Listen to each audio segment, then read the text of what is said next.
Polisi wetu tunawatolea kofia. You have been very professional na nyinyi mumefanya juhudi ya juu zaidi kutekeleza kazi yenu. Na ile katiba mnatumia inawalinda pia.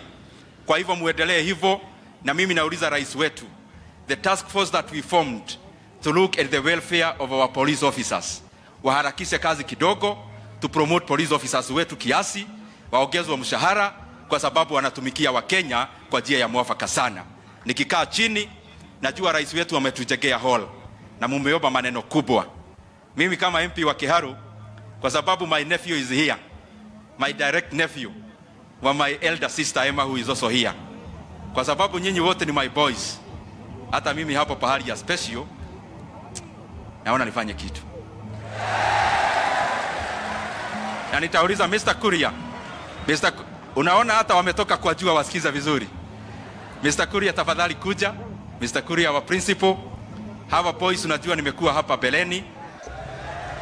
Najua niko na deni yenu ya gate na tutapanga na principal, lakini sasa hii atupo haitagoja kama gate. Mimi nataka nimalizie saa hii. Na nitawachia principal wetu hii kitu kidogo tu, afanye ka special hivi. Rais wetu najua ako na majukumu kubwa ya kuangalia hii shule bus na mambo ingine. Hii kidogo ya mkate na kanyama kidogo nitaachia mwalimu wetu 500,000. Na Mr. Kuria, unajua wewe ni chairman ya hawa walimu wote.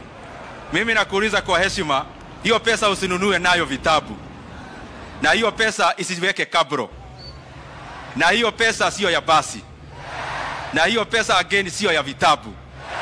Hiyo pesa nataka ijenge tubo ya hawa wagwana.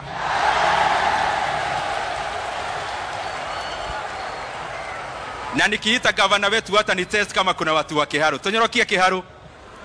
Naona hii ni national school kabisa. Our governor Irogo Kang'ata, karibu sana.